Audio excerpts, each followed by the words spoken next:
Right. But there is a special, do you want to explain the special about melanin and how it protects the cell, the DNA inside the nucleus? That's very important. Part of the reason you can't do these experiments, you know, where there's a lot of melanin around, the melanin actually in a lot of people, in black people it's actually spread out through the skin. It spreads out through the cells and covers everything from the actions of the ultraviolet light. There's no doubt in people with higher melanin, natural higher melanin, that it's far more likely that that melanin will be coating the nucleus, the cell wall of the nucleus of the DNA. Now the point about that is that ultraviolet light, which is often used to splice DNA, is blocked by that melanin. It absorbs it. It doesn't allow it in to interfere with the DNA. And it could well be, and this is Nigel's thesis, that this was a blocker for them when they were trying to genetically alter the species. And therefore, when maybe just out of random mutation something like an albino came along, they discovered, wow, we can get straight in. Right. And it may well be that the paler-skinned nation, people on the Earth, have that pale skin because of this genetic experimentation to make things easier for them to work on human DNA. And in fact, Professor Steve Jones argues that this thing about vitamin D being, pale skin being there to allow vitamin D to be absorbed and so on, all these theories about why pale skin happened in the first place, he believes it's not an adequate explanation. There is no real explanation or justification for the need for pale skin at all. Yeah, because I think if dark skin is always an advantage in every circumstance. Right. Because most people would just automatically assume, well, they went to live in the north where there's less sun, so therefore their skin changed colour. But that's not the case. According to Professor Steve Jones, an eminent professor of biology, that is absolute nonsense. Right. Okay. There's just no reason at all for pale skin. You would want to absorb more light, and you know, I mean, why did we lose hair if we came to a colder climate, etc. Yeah. So obviously, something's wrong with that idea. Right. All right. And Nigel contends that the white races, the northern European races, have probably had the most interference from this outside entity called the grey alien. Yeah, and he doesn't say that. It's very important to say he doesn't say that from the point of view of a kind of reverse racism. Right. It's just he's letting us know that, right, that's there, you may need to do something about it, and maybe suggesting ways that we could do something about it. And if you look at the record of the European nations throughout history, in terms of colonialism, imperialism, and what they've the havoc they've wreaked on the world, it makes the point that really. It's the blue-eyed white races that have got their finger on the nuclear. Well, I mean, what about China? Because he mentions the Chinese as well, doesn't he? He says that they've had significant intervention. Am I right there? That's right. Yes, there's been interception all across the board. They found ways of doing it, but the most efficient way to do it is on cell nucleuses that aren't protected by the melanin shield. That's just the most efficient. There's a proverb from the Fulani. Fulani is a special tribe. I think they are found in the north of Nigeria, right? Now, these Fulani people have a proverb that says, a river that forgets its source will one day run dry. So, this ancient Fulani wisdom reminds us that understanding our origin helps us understand ourselves. When discussing the genetics of people of African descent, it is important to separate scientific facts from myths. Science does not show that any race is biologically superior to another, doesn't. However, it does show that African populations possess the greatest human genetic diversity on Earth, right? And that's true. Let's listen to this discussion about how special your black gene is important and your black DNA is important. I shall be back. Now, here's what I found out in 1996. A group of geneticists wrote this book. Little tiny paper. Geneticists. Can you identify where they're from and the group, how it came about? Yeah, okay. All right, sure. Yes, indeed. As an organization, it's called the American Association for the Advancement of Science. The American Association for the Advancement of Science. Now, this organization is composed of people who study about DNA and the genome. And you've been reading about the DNA and the genomes. Well, this group of scientists came upon an idea by accident at first that different groups of people had different numbers of DNA series. Explain that. Now, a DNA series means that when your DNA is located, and say they cut a hair from your head and you're subjected to certain tests, they say, well, this is the DNA of Minister Brown, and yours is different from everybody else in the world, all right? Then they found further that not only are their DNA series different, but the number of DNAs in there are different in different groups. Whites have a different number of DNA, and blacks have a different number of DNA series. Apes have a different number of DNA series. Then they found this amazing thing, that the greater the number of DNA series,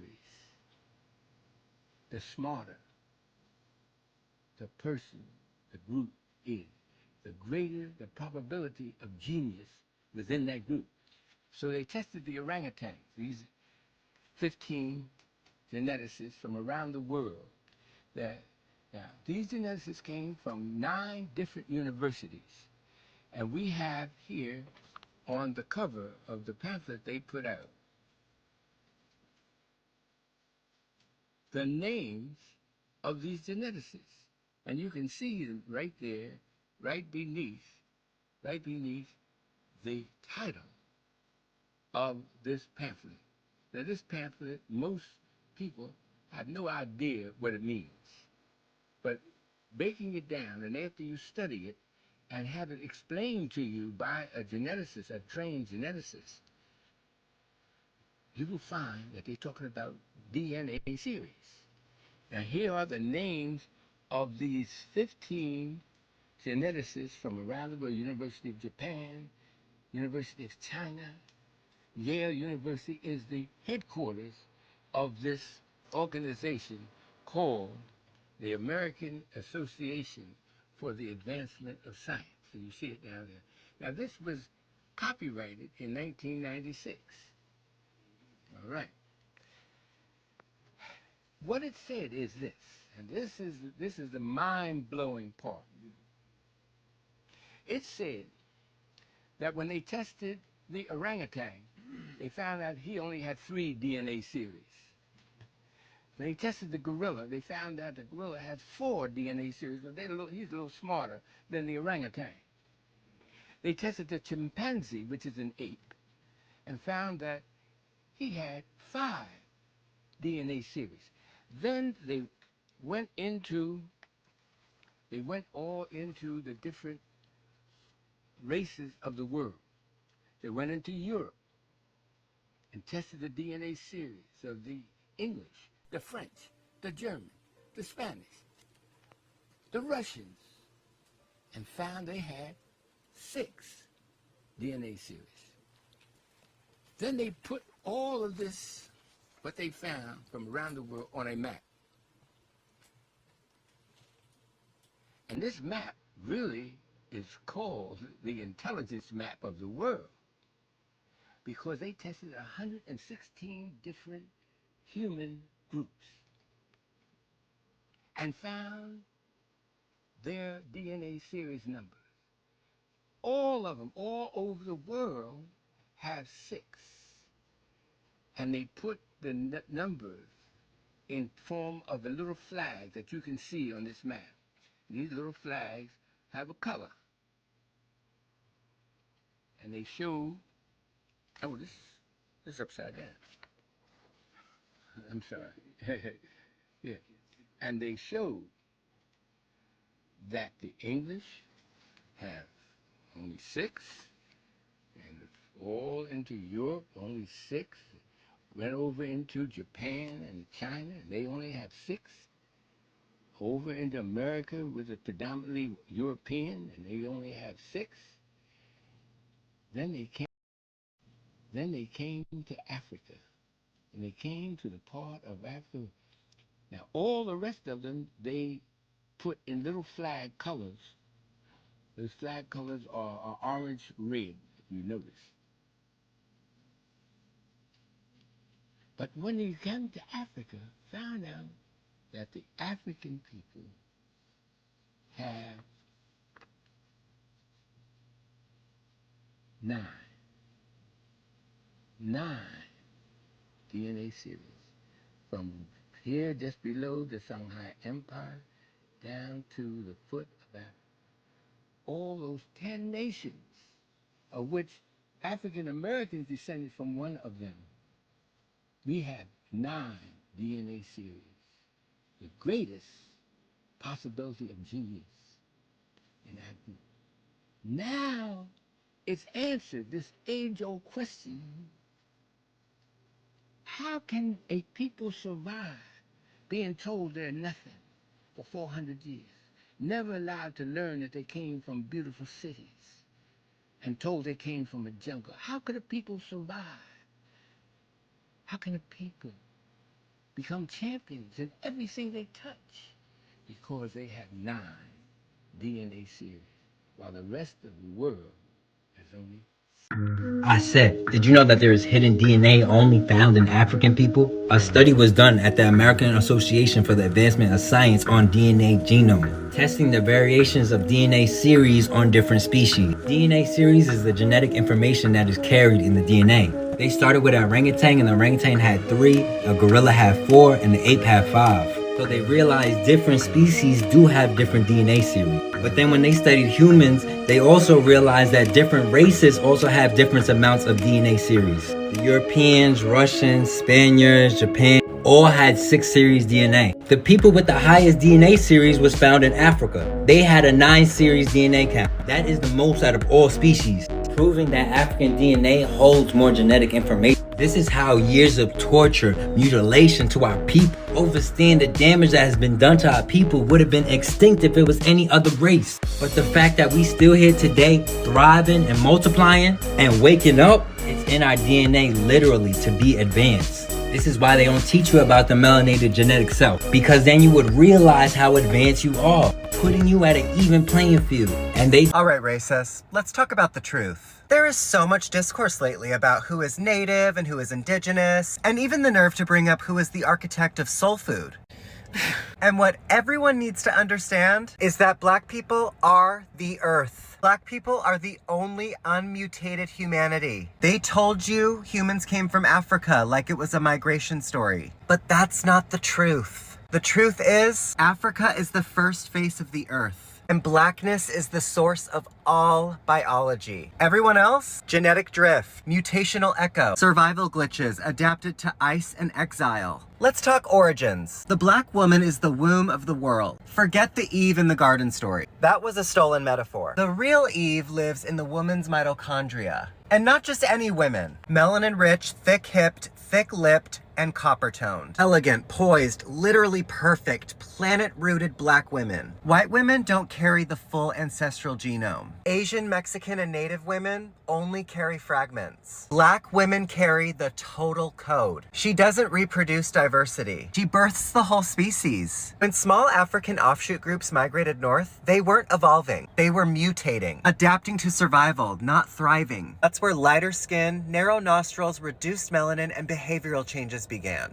All signs of environmental stress, not superiority. You don't get white by evolving. You get white by forgetting the sun. And that forgetting is not advancement, it's regression. The white genome contains 1 to 4% Neanderthal DNA. Let me repeat, they didn't just descend from humans. They were cavemen. Black people have 0 Neanderthal admixture. That's not a joke. That's biology. Black people are the originals. Non-black people are the remix. The problem is, the remix decided to express its evil nature by attempting to erase the original track.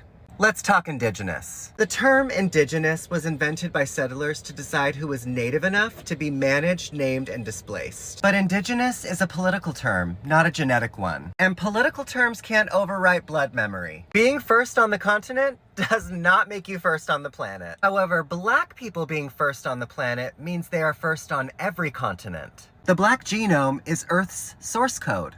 Everyone else is just running a copy of their biological operating system. The war against black genetics is a war against humanity. Melanin isn't pigment, it's the processor. It's the molecule that translates solar energy into life. Plants have it, animals have it, humans need it. Black people have the highest concentration of it, which means black people don't just live on Earth, they translate it. They are not just a race, they are the root species. Black isn't a color, it's the motherboard. Every other group, adaptations, mutations, and mistakes. This isn't supremacy. This is truth. Black people didn't come from Africa. Africa came from black people. The only indigenous people are black people in Africa. Okay? That really because is human life began in Africa. Everyone else traveled to where they were. So native, you set a time frame to declare what is native and what's not. Yeah. And a native in its simplest form is, are you born there? So I'm a native New Yorker, I'm born there. But I wasn't the original settler there. My species did not form on Manhattan Island. Right. So everybody traveled to where they are. They just got there before the Europeans. And so that has become the definition of indigenous. Were you there when the Europeans landed? Then you're indigenous. Oh, Johnny boy. You just all over my comment section talking about your Yale and Harvard graduate people who know all about the DNA and it originates in Africa. We're going to go ahead and get into that then. Since your little fancy friends got their little degree in BS, which is piled higher and deeper the more education you get in the miseducation system of the colonizers. You mean to tell me you wasn't paying attention when Miss Lauryn Hill back in the late 1990s was telling all of us that it's a miseducation system that we are under? Every last one of us have been miseducated and indoctrinated. In the schools and universities, you are taught by the colonizers who have handed all of us a false version of history. In several of your other comments, you said everybody is from Africa. We all come from Africa. And in this comment, you're saying that the E1B1A DNA haplogroup originates in Africa. And from there, everybody went out into the world and they spread that DNA. But I'm here to show you that's completely false. The L DNA haplogroup is passed down from the woman to her child and children. And this is the DNA that most of the indigenous women of the Americas actually have, which is the mitochondrial DNA, the mother of everyone. That's why it's called mitochondrial Eve DNA. Women who look like me are the only ones that carry the Eve gene. So first and foremost, they're saying that this haplogroup is a majority of all women carry. Only so-called black women carry the Eve gene. And they're saying the most common maternal haplogroup found in the U.S. are generally associated with European ancestry. Why is that? Stating that the mitochondrial Eve DNA is associated with European ancestry is quite misleading, because when most people think of Europeans, they think of Caucasoids, Anglo-Saxons, white people. And considering the fact that we are actually the original people of the earth, they are a genetic mutation. The early Europeans were actually dark-skinned, pigmented individuals, okay? The first farmers in Europe, they carried the phenotype of dark-skinned people. So that needs to be clear. But that said, this is what the early Europeans looked like. They were actually the royals in Europe. Yes. They were the royal line of Europe before we were conquered, before the white-skinned people took over. We are the ones that sat on the throne. We are the MWRS that ruled Europe. And a lot of that population is in the Americas, which are the copper-colored indigenous people. So we've already established that the L-DNA haplogroup type originates in the Americas, where all of the food crops originated from. Some of you men are not going to be happy with this information, but this is the truth channel. Now, keep in mind, we have all been indoctrinated. And that whole story in the book of Genesis, where it talks about the woman comes from the rib, the man was created first. Well, science actually says something completely different. We know that the human Y chromosome defines male, the male sex, right?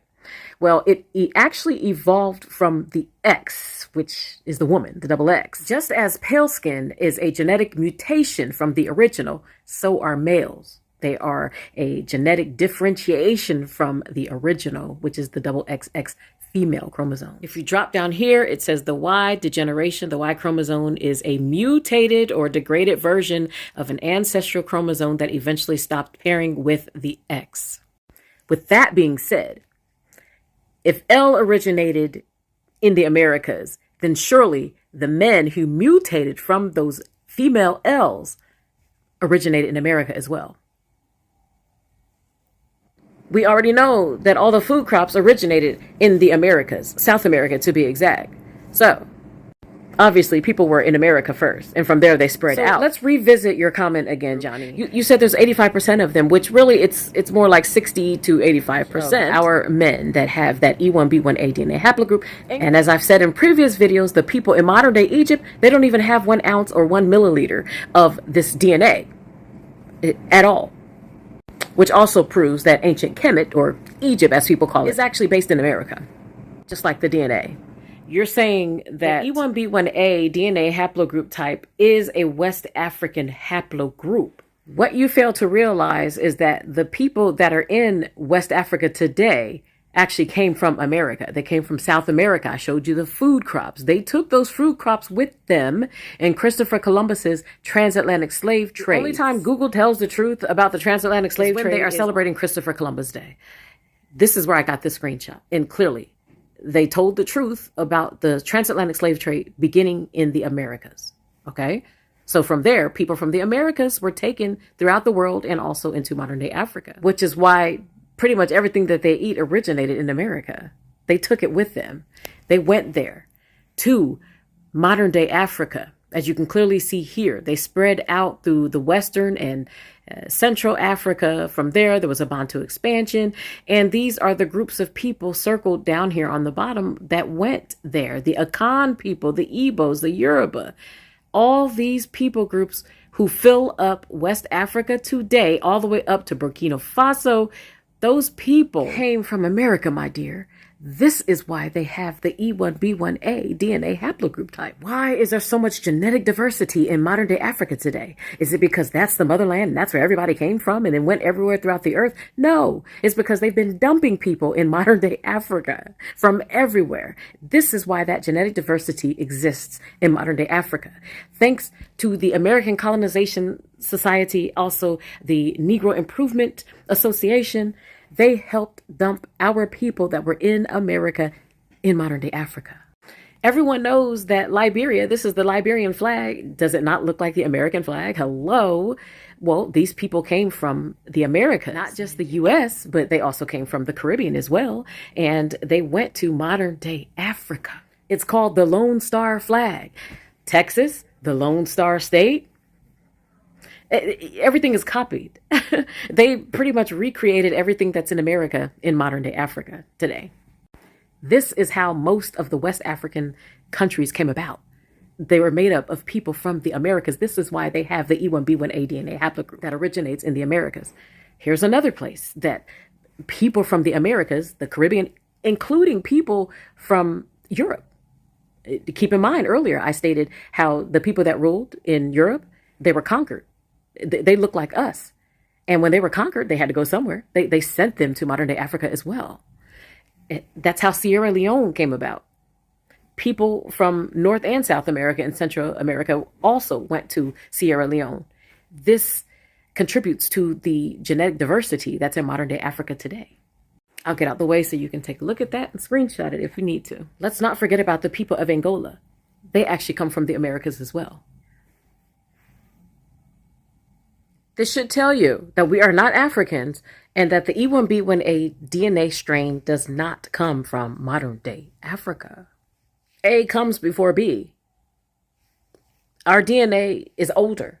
It originated in the Americas. Johnny, I really hope that you learned something, and all to whom it may concern, I hope that this was knowledgeable for you. Give me a like, share, subscribe, make some comments, let me know what you think about it, and go on ahead and subscribe to me on YouTube. Brutally Honest History Lover. See you in the next video.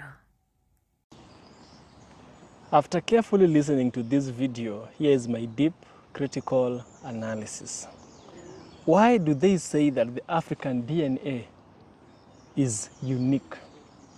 You see, there are many. I believe that life started in Africa. I don't fully believe that. I hear people say so. I personally believe that life started somewhere in the Middle East, somewhere in Iraq, where we have the Euphrates and the Tigris. In the middle of these rivers was the Garden of Eden. There's where we had the first man, Adam. I believe that is where life started. Modern humans originated in Africa, and human population lived there for longer than anywhere else on Earth. As a result, African populations accumulated more genetic variation over time than population that later migrated to Europe, Asia, Oceania, and the Americas. You understand? So, scientists have reportedly found that African DNA contains the highest level of genetic diversity. You see? This thing is bothering me. Oh, yeah. It says also that Africa contains the highest level of human genetic diversity. Second, many ancient human genetic lineages are found only in Africa. And the third, African populations possess more unique genetic variants than populations anywhere else. In fact, two Africans from different regions can sometimes be genetically different from one another than either is from a person outside Africa. See, this demonstrates the immense diversity that exists within Africa itself. You know, there's a term used to call, or there's a term that goes, the mother library of human genetics. A useful analogy is to think of Africa as humanity's oldest library. When groups of humans migrated outside Africa tens of thousands of years ago, they carried only part of the genetic variation present in Africa. Over generations, those smaller populations became the ancestors of people we see today in Europe, Asia, and other regions. Now, scientists refer to this process as a founder effect. You know, in the context of African migration, it's called the founder effect. Consequently, many genetic variation remained in Africa, while only subsets spreaded everywhere else. We have the adaptation and resilience. Over thousands of years, African populations adapted to diverse environments, ranging from deserts and savannas to tropical forests and highlands. These adaptations contributed to genetic traits related to resistance or susceptibility to certain diseases. Next is responses to climate and sunlight. Third is metabolism and physical adaptation to local environments. These adaptations are not signs of superiority. They are examples of human populations adapting to different environments over a long period of time. You see, the African DNA again is very important to modern science. You see, for many years, genetic research focused heavily on people of European ancestry. Scientists now recognize that studying African genome is essential because African genetic diversity can reveal important information about, first, human evolution, which I don't believe. Second is disease risk. Third, studying African DNA can help study drug responses. The fourth one is giving precision medicine, you see. This is one reason why there is a growing interest in expanding genomic research across African countries, you know. To conclude, the scientific evidence suggests that African DNA is unique because it is better than other human DNA, but not because it is better, but because it contains the deepest and richest record of human genetic history. Africa is home to the greatest genetic diversity among humans, and it holds crucial clues to understanding where humanity came from and how it evolved. Yeah. And in the spirit of the Fulani proverb, the story of African genetics is ultimately the story of human source, the root from which all human beings emerged. Again, if a river forgets its source, it will one day run dry. There's a lot in that. Even you as watching, keep that in mind.